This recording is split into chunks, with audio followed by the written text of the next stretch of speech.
Let's go to the Datawave playground. Here you can see I have taken one object. If we have any requirement,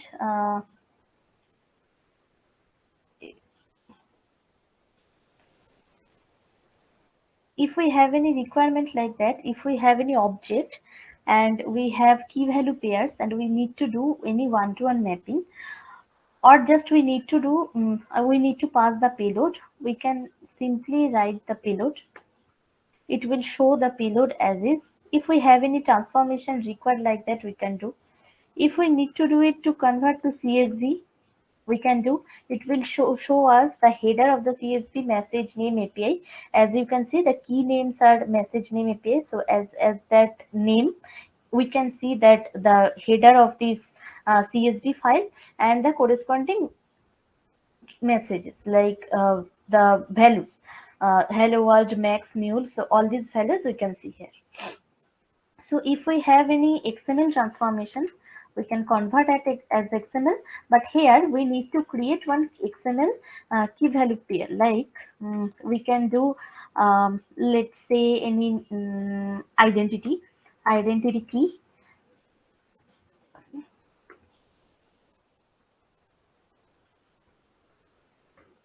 Identity key, and here you can see with this identity enclosed tag, there is three particular key value pairs are created, like message, name, and API. So this is the small transformation from any other media type to other XML or CSV, this kind of things. The small transformation is that.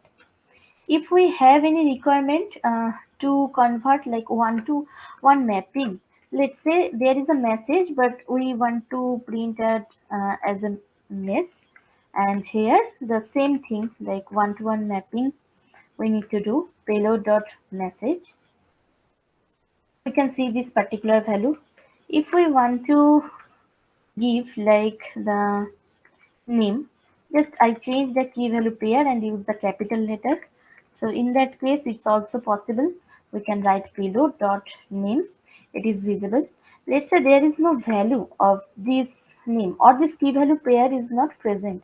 So in that case, yeah, let me create it as JSON. So in that case, it will come as null. So if we want that, if we want to give any default value as like the name can be a field of string, so we can give like default empty string, that is also possible. If there is no field for age, let's say this one, the age field is not present. So basically, if we want to map it from payload, it will not show anything. So by default, if we want to print any value, just a number, it can be possible. We can see that number. Or if we want to see that by default, we want to give any zero value, we can also see that thing. We have the API. So here, I just want to create the API, one key with API name, and I want to concatenate payload dot API with a space in between, and here also I want to concatenate the name. So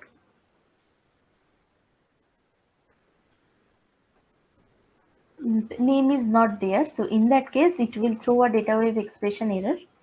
So we can simply write that default empty string and we are closing this bracket.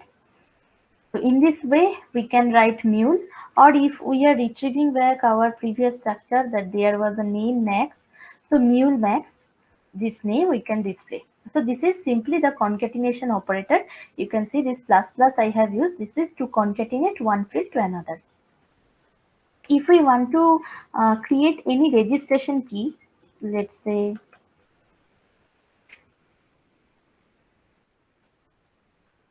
registration key or registration ID, and here if we want to create any unique identification ID, we can simply write UUID. Mule has this property UUID to create any unique identification key each time.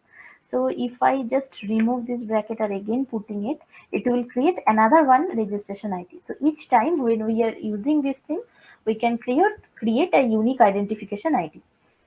So that is the inbuilt function in Mule. So this is just for a one-to-one mapping. If we want to use any backend, like any database or any Salesforce system, and from the backend, let's say we are getting any collection. So any collection of array. So in that case, I have already prepared an array. We will use that for our transformation purpose. And taking it, and here removing the previous transformation, just writing payload. So some of the basic like function I will cover. So the next function which I am going to cover, that is the map function. You can see map is the very used function in Mule, and map iterates over an array, and the output of the map is also an array. We can use the it key as index and value always with map, and like in place of index and value we can also write double dollar in place of index, and if we want to use the dollar, we in place of value we can use simply the dollar. So map use the array as input, and the return type for this map function is also an array. So let's go to the database playground, and we can do a POC here. So for that POC, we are taking first of all the payload, and we are iterating over the payload.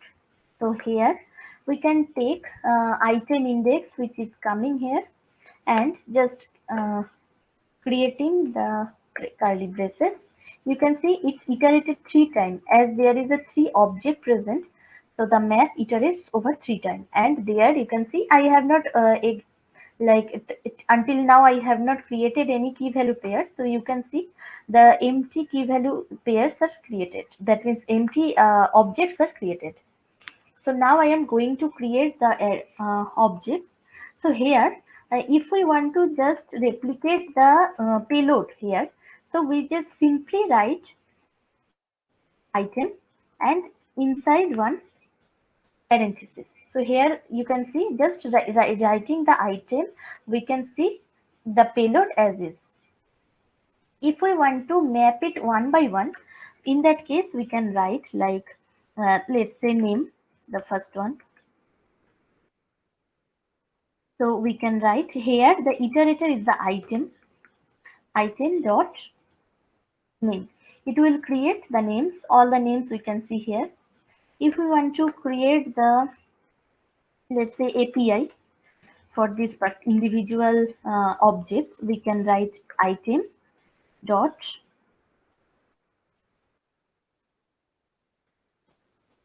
sorry. Yeah, if we want to create the country, we don't have any API here. So in that case, we can create the country. We can create items dot country. This is one of the field. You can see all of the countries are displaying. If we want to create again more, we can do. So this is the thing which we can using the item and index, we can write the map function. I am just making it commented out. Now I will show to use it from the dollar. So we can write payload, and we are iterating over the payload. That's why I write payload. Next I am writing map, and here I am removing this item index, all these things, and just creating one parenthesis, curly braces. So in that case, it is also creating the objects, empty objects here. Now, creating everything as is. If I want to create the same like the name, I can simply write dollar dot name. If I want to create the age, I can simply write dollar dot age. So it will create all those things. So this is the map function which is usually used in our this is a map function which is hugely used in our daily requirements, and this kind of collection we can get, and we need to iterate it as per our requirement, as per our source system or the target system. So we can iterate those things. So this was the map function. Then let's go to the filter. Sorry, let's go to the filter. So filter is the uh, yes.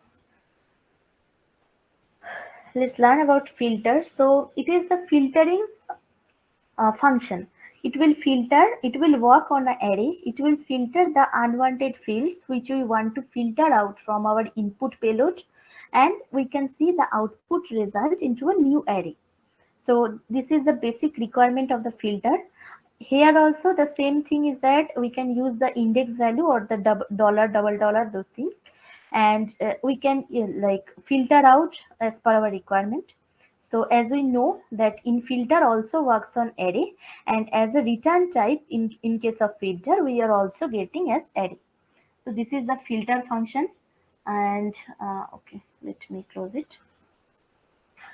Yeah, this is the filter function, and for this payload, let's say here one participant is that whose age is 14, one participant is here whose age is 56, and another one is 89. So here our requirement can be like that. I'm again commenting it out to show the filter function, just the filter function. So in that case, I'm writing payload. You can see I am just now I will filter out the ages on the basis of 18 or not. If the age is below 18, we will opt out that particular objects. Otherwise, the other objects we will take. So here I am writing payload filter, and we can write as item index. Here we can write that item dot age should be greater than 18. So you can see I have written with the item index iteration. I have get two objects. It just opt out this age 14, and the rest of the result, the expected result, we can see here as output. And other thing is that if we want the same to use with the dollar, we can write. Just we need to write payload, give a space, filter, and inside the filter we can write simply dollar dot. Dollar is for item. It is taking for each item the age, and we are checking. Here is our constraint is if it is greater than 18. So it's printing all of the ages greater than 18. If we want to print less than 18, we can see the result as only one object is as get less than 18. So we can see the expected output. So this is the use of the filter function. The next function I am going to use. Meanwhile, if anyone has any question, you can ask. If you have any confusion regarding the map and filter. And one more thing is that if we want to use the map and filter both together, we can also use that thing like this way. If the filter we are doing as greater than 18, and then we are just mapping the functions like this way. I am just removing everything and iterating it. You can see two objects are created as there is two objects only matching with this filter condition. And I want to create some field with name. Name I am putting like with the mapping dollar dot name. It will show the name, and only if our requirement is that we want to create the companies, we can create the company as dollar dot company. We can see the company, and if this is let's say registration form, we need to create any particular ID, and as we don't have any ID in our request payload, we can simply in Mule function UUID we can create a unique identification ID each time. Here you can also see in the output section the two IDs are different, so it will identify that we have two different IDs here. So this is the use of filter and map function, which is very much used in Mule.